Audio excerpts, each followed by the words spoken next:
overview of virtual simulation versus traditional methods.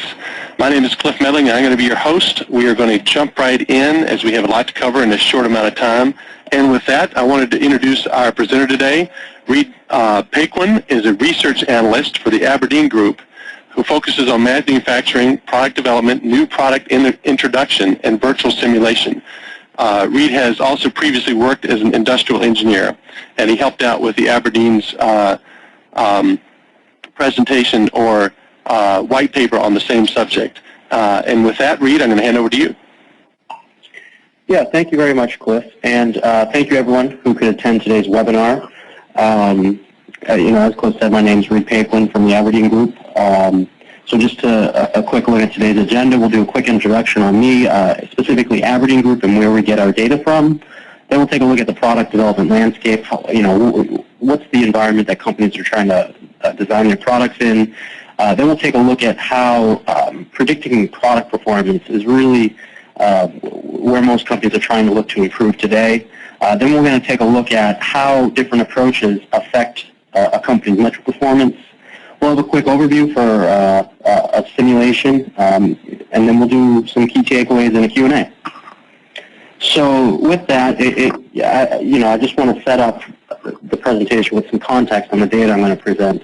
So Aberdeen Group is a third-party independent research firm which conducts end-user-based research on many topics. I work specifically in the manufacturing and product development practices. So for this particular survey or data set, it focused around the latest trends on how to improve product development efficiency, specifically through the use of simulation. So this survey was conducted from February 2014 to about July 2014, so about a year ago. And there were over 550 responses from various industries and across multiple functional roles. Also, for the purpose of this survey, simulation was defined as the analysis or simulation of product's behavior in a virtual environment, or essentially creating a virtual prototype of the design. So, this takes us into our first section, which is going to explore the environment that companies are dealing with today. And really, new products are the backbone for most organizations today. And actually, recent Aberdeen research has shown that over a third of a company's revenue can be earned from these new products. Of course, the pressures are high to successfully develop and introduce these new products. Designers today face constant concerns around improving their time to market, lowering their product costs while ensuring high quality. And effectively balancing these factors is really difficult, and it's much easier said than done. And the best way to accomplish this balancing act is to accurately predict the behavior of your products as early as possible, specifically prior to the physical testing. So the question becomes, what's the best way to predict product performance? And really, to answer that question, it's good to understand what's making it so challenging. And that's actually going to lead us with the first poll question, which is all about the challenges today. So great. First poll question, what is the top product challenges your company is facing today? And just select one that applies here. Products are becoming more complex. Products operate in varying and complex environments. Limited development resources. Competitive differentiation between is becoming more difficult. And lack of tolerance for design flaws. So give everybody a little bit of time here to respond. And then I'll close the poll. All right, give everybody a few more seconds. Looks like people are still voting. All right, and here we go. Close the poll and share the results. So 36% the highest, number 3, limited development resources, followed by products are becoming more complex. So back to you, Reed.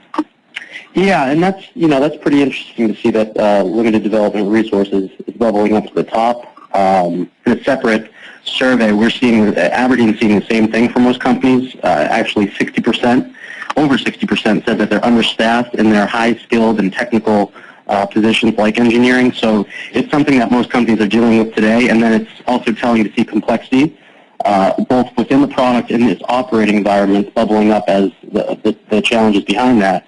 And actually, if we look on this next slide here, slide 7, this is basically what Aberdeen found when we did our survey. And you can see the top three challenges, fall in the same rates as what's everyone attending today. And all these issues are kind of related. I just mentioned the limited development resources. The complexity is really a big issue as well. You can see here it's the top one that we found. And really this complexity, it's increasing in every company across all industries. And it's because of the more use of mechanics, electronics, and embedded systems. So as the number of these components expand, the resulting interactions between the systems is that main driver behind this complexity. And then you also factor in the fact that these products have to operate in complex environments. So these are two complexities that are being added in, which really makes it challenging to accurately predict how a product's going to perform. And then if you factor in this issue of limited development resources, companies really have to look at new methods to change how they're doing business and make what limited resources they have more efficient. So, to identify the best practices for product development, Aberdeen, when it conducts its surveys, asks some overview of metrics for these companies to answer, and we segment the 550 respondents for this survey into three different groups: best in class, which is the top 20% of the aggregate performance scores for these metrics, followed by the industry average and laggards, which are the middle 50% and bottom 30%. And you can see the mean class performance for each of these groups here. And clearly, the best in class, those are the successful companies, those are the ones you want to be. They have much tighter control over their products. And even in the face of those challenges we just looked at, these companies put out high-quality products in the time frame intended while hitting their cost targets. Also, you can see here the 22% reduction in development cycles is going to play a huge role towards continued success for these companies, as product development schedules keep shrinking. It's going to be a major factor going forward. And really, if you look at these, there's some pretty stark differences. One point that really stands out, if you look down here at the laggards, just over a third of their products meet their launch dates and cost targets. And really, if a company sustains that performance, they're going to fail. It's something that has to improve and has to improve soon. So, what does this all come back to? It all comes back to determining product behavior as soon as possible. With that, it's no surprise to see that these successful companies, these best-in-class companies, are more than twice as likely than their competitors, so the industry average and the laggards, to have a strategy in place to improve their processes around predicting product behavior. So the real question is, how exactly do these successful companies execute on that strategy? And really, this is where we're going to look at the strategies taken. And bringing a product to market, it's really complex. So the three main ways that a company can determine or predict product behavior: the first, it's building a physical prototype and performing tests on that prototype. The second, it's performing calculations by hand, so mechanical calculations by hand to kind of model the product and predict performance. And the third, the growing third, is utilizing virtual simulation through software. So whether it's finite element analysis or computational fluid dynamics, the software is definitely growing, and as we'll see, it's a best-in-class approach. So, with that, it takes us into our next section, which is really going to focus on those three approaches we just saw and how they impact bringing a new product to market. And actually, this leads us into our second poll question around prototyping. Yeah, so what is the top challenge experienced in your company as a result of using physical prototypes for product development? And you can select all that apply here, but even if it's just top two is fine. So time required to build a physical prototype, cost required to build physical prototypes, multiple iterations of prototypes that are needed, time required to test physical prototypes, or limitations in testing that can be performed on a prototype. So it looks like everybody started responding. Half of you voted, so give everybody a few more seconds. All right, I'm going to close the poll and share the results. So 61% time required to build physical prototypes, followed by 55% cost required to build the physical prototypes. So time and costs. Yep, time and cost. Those are the top two, and it's actually interesting. You can see how it falls. If we look at the next slide, it's what Aberdeen saw, and you can see it's identical. Time and cost are the top ones as well. Building and constructing prototypes takes a while, adds costs. Those are two things that really have to be eliminated as much as possible. And then when you factor in that multiple iterations of these prototypes are usually needed to get the result that you're looking for, it's really easy to see how this waste can add up throughout the product development lifecycle. There's also the physical constraint. You have to actually have a prototype to begin testing, which further adds time to the development cycle. So really you can see here that the inefficiencies and the waste from relying on prototyping, if that's all you're doing, it really adds up over time, and it just adds risk to the business for a product to fail. So now that leads us into our third poll question, which revolves around the second approach that we saw, mainly hand calculations. All right, so what is the top challenge experienced in your company as a result of using hand calculations for product development? Select one here. So part geometries are too complex for hand calculations. Simplifications required lower the accuracy of simulation. Time required to perform calculations by hand. Or you cannot optimize the cost, quality, and performance of the design. Or hand calculations predict if, not where, failure will occur. Sorry, I wasn't able to put quotes around those. So give everybody a little more time here.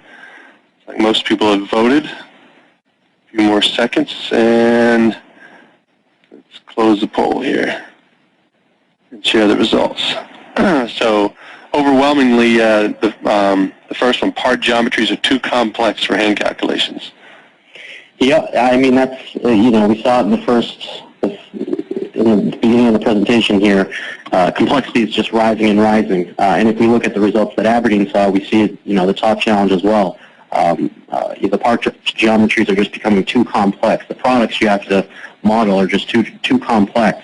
The reality is that hand calculations are these simple mechanical formulas that really require broad assumptions and simplifications for multiple factors like geometry, tolerances, loading, things of that nature. And really, as the data shows, for everything but the simplest of part geometries, hand calculations they're largely rough estimates for predetermined areas of concern, and often they're only close to an approximation of the maximum stress level.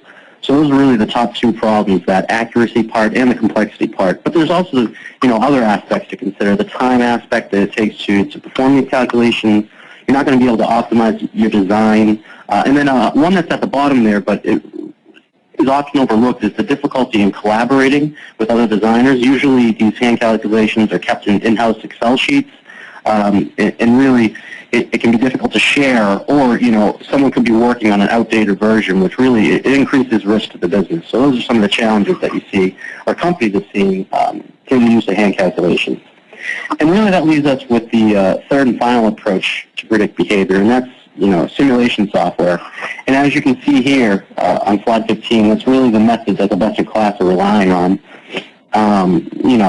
The best-in-class companies are 53% more likely than the industry average and the laggards to use simulation for designing their products.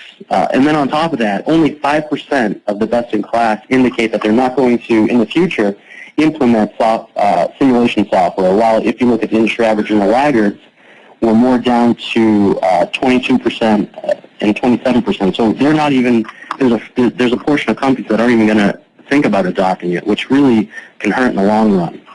And if we think about it, why is it so successful for best-in-class companies? If we go to this next slide here, we can take a look at some of the benefits.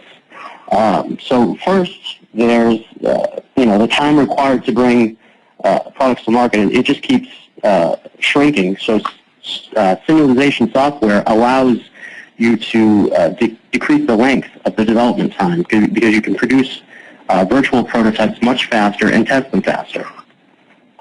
There's also, designers are able to quickly explore the performance of numerous design alternatives without investing the time and money required to build physical prototypes or conduct numerous hand calculations.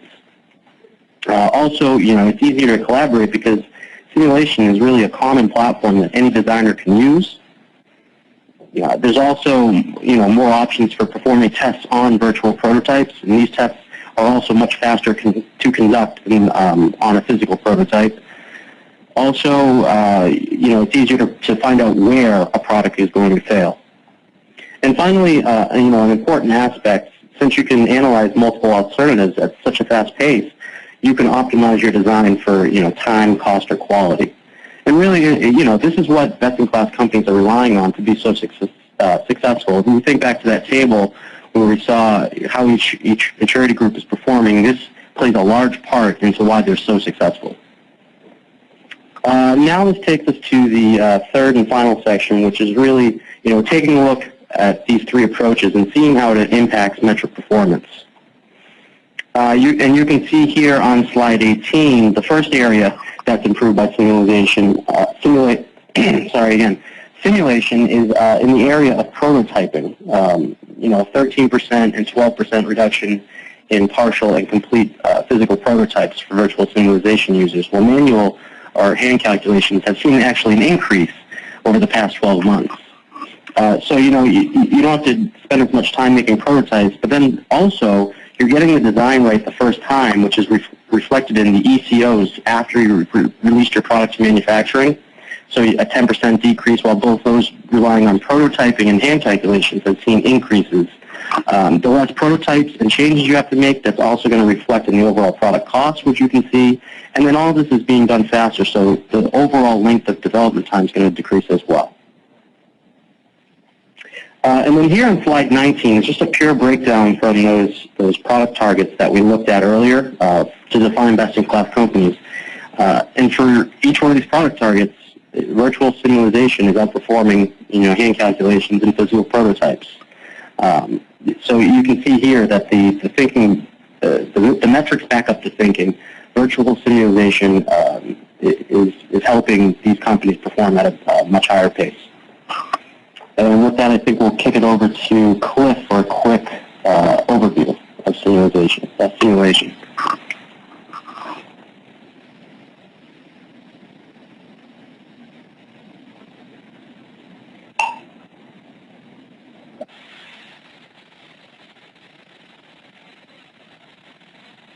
All right, can you guys see my screen? Yes. Okay, good. So now let's briefly take a look at the SOLIDWORKS virtual simulation solution so you can get all the benefits that Reed mentioned here. So first of all, I want to make sure everyone's aware of the complete SOLIDWORKS solution. I know you know that SOLIDWORKS offers not only a powerful 3D CAD software, but as well as a powerful suite of 3D simulation tools that lets you set up a virtual real-world environment to test your product designs. With this simulation suite, you can get tests against a broad range of parameters throughout the design process, like durability, dynamic responses, heat, motion, fluid dynamics, and plastic injection molded with our plastics products. These help you evaluate performance and make decisions to improve product quality and safety. There we go. All these tools are fully embedded within SOLIDWORKS, which is a key advantage, and they also can be combined for in-depth performance testing. For example, you can use the pressure and the temperature value from SOLIDWORKS flow simulation in a structural simulation, or you can use the reaction forces of the motion simulation in a structural simulation. With this complete and coherent portfolio, you can get valuable knowledge with very little process overload. We not have enough time to demonstrate all these products in detail. We're going to just highlight some of the key points, though. And with that, all simulation tools are fully embedded with SOLIDWORKS design environment, as I said. So there's no need to export your 3D CAD data to another tool, which is definitely a known risk of import. For example, the simulation software shares familiar naming conventions and commands such as the SOLIDWORKS Pack and Go, the mouse gesture, or the design library. Sharing the same interface is a must-have for 3D CAD embedded simulation, but this is not enough for a real CAD integration. So you need to get 100% associativity between the design and the simulation, so all design changes on any topography, and that's solid or surface, are detected and automatically updated on your simulation model. So you do not need to redefine your simulation for a new design idea. So. And to implement virtual simulation in the design process, as Reed mentioned, the intelligence of the 3D CAD model needs to be leveraged for the simulation. For example, the materials defined in your bill of materials or the mass properties of your products are used in the simulation for performance check. The fasteners designed in the toolbox are automatically translated into bolt connectors, so these fasteners are taken into account and moreover checked for performance as well. The configurations are used as what-if scenarios, so you can easily compare the product behavior for multiple ideas early in the design process. And as you can see, this animation here, usually the step that can scare non-simulation experts is the meshing of the model. This step has been streamlined for the product engineers as the type of geometry is recognized for an appropriate simulation. This example shown here is a weldment structure designed in SOLIDWORKS is automatically recognized and meshed as beams, so you do not need to worry about the proper modeling. And oh good, we're right at the end of time. So how do you communicate effectively your ideas, your design, your engineering thoughts? SOLIDWORKS and SOLIDWORKS Simulation Solutions offer e-drawings for an efficient engineering communication tool with all the product development stakeholders. On desktop or mobile environment, you can easily share your simulation results. They can become more productive technical insights for each technical decision maker. And with that, Reed, I'll go back to you for a wrap-up. Thanks, Cliff. Yeah, so just a few quick key takeaways that we can, go away with. So first, products are becoming too complex. Complexity is growing every day. So as this complexity increases, so does the difficulty in predicting behavior. Hand calculations are not going to be able to keep up. Also, we saw physical prototypes, the time and cost of them really add up, but there's also limitations in what can be tested and the time it takes to test them. Thinking back to hand calculations, the assumptions and simplifications that have to be made really hurt the accuracy of the models that you're going to be using to predict performance. That's going to make it so that, it adds risk into the design. Also, simulation can predict the performance of the entire system, so you can figure out where something is going to fail, see if the whole system is going to work. Also, simulation allows for multiple design alternatives to be analyzed at a fast pace, so really that allows for that optimizing of the design, making sure that it's optimized for time, cost, or quality. And really, it all comes back to the performance. Hand calculations and prototypes, the companies that rely solely on that just don't perform as well as those who have simulation.